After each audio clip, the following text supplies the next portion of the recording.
അനുഷ്കേനെ നന്നായി അറിയുന്ന അനുഷ്കയുടെ 2 close friends ഇവിടെ വന്നിട്ടുണ്ട്. അപ്പൊ ഞാൻ അവരോട് ചോദിക്കട്ടെ, അനുഷ്കയുടെ എന്ത് സ്വഭാവമാണ് 2026 മാറ്റേണ്ടത് നമുക്ക് അവരുടെ അടുത്ത് ചോദിച്ചു നോക്കാം.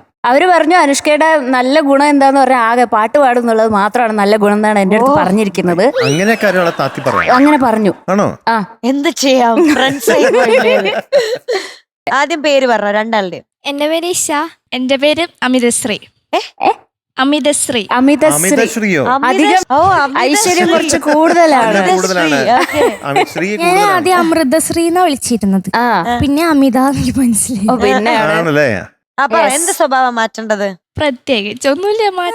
ഇപ്പൊ പ്ലേറ്റ് മാറ്റി പറയരുത്.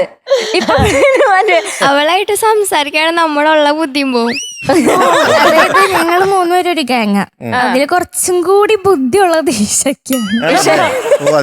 എനിക്കും അമിതശ്രീക്കും ഒരേ സ്വഭാവം, ഒരേ പൊട്ടത്തരങ്ങളൊക്കെ. അല്ല അമിതശ്രീ എന്താ പറയാൻ പോയത്? അമിതശ്രീ ഇവളുടെ ആ സ്വഭാവം മാറ്റേണ്ടത് ഒരെണ്ണം എന്ന് വെച്ചാ ഇവള് ആലോചിക്കാണ്ട് പൊട്ടത്തരങ്ങൾ വിളിച്ച് പറയും. അത് അവളുടെ കൂടെ നടന്നിട്ട് എനിക്ക് ഇവിടെ മധുവങ്ങള് പത്തിക്കാനും പോയെന്ന് ഇവള് പറഞ്ഞത് പറഞ്ഞു. അവളത് അതേപോലെ തന്നെ അവളും എന്ത് പറഞ്ഞു. അമിതശ്രീ എന്തായാലും ആ പേര് മറന്നു പോകില്ല. അങ്ങനെ ഒരു പേര് ഞാൻ അമിതശ്രീ. അമിതാഭ് ബച്ചൻ എന്നാ വിളിക്കാം. 2026 ആദ്യത്തെ പാട്ടില്ല. അപ്പൊ ഇത്രയും നന്നായതിലല്ലേ.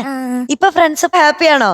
അല്ലെങ്കിൽ നിങ്ങൾ എപ്പോഴും ഹാപ്പി ആയിരിക്കും അല്ലേ? ക്ലാസ്സിൽ ഫ്രീ ടൈം കിട്ടുമ്പോ എന്നോട് ഇങ്ങനെ പാട്ട് പാടിക്കൊണ്ടേയിരിക്കാൻ പറയും. അവരാണ് ഇപ്പൊ പ്രാക്ടീസ് ചെയ്യിപ്പിക്കുന്നത്.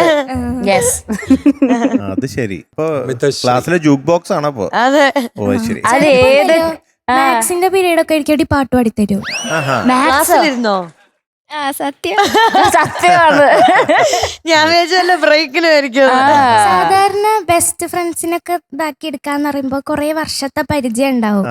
അതുപോലെ തന്നെ ഇഷേനെ എനിക്ക് ഒരു 6-7 വർഷത്തെ പരിചയമുണ്ട്. പക്ഷെ അമിതശ്രീനെ ഞാൻ കഴിഞ്ഞ വർഷം ആദ്യമായിട്ടാണ് കാണുന്നത്. അപ്പൊ തന്നെ ഞങ്ങൾ ഭയങ്കര ബെസ്റ്റ് ഫ്രണ്ട്സ്. അപ്പൊ തന്നെ അത് ശരി. അപ്പൊ നിങ്ങൾ തമ്മിൽ എനിക്കും അവൾക്ക് ഒരേ സ്വഭാവം. അതുകൊണ്ട്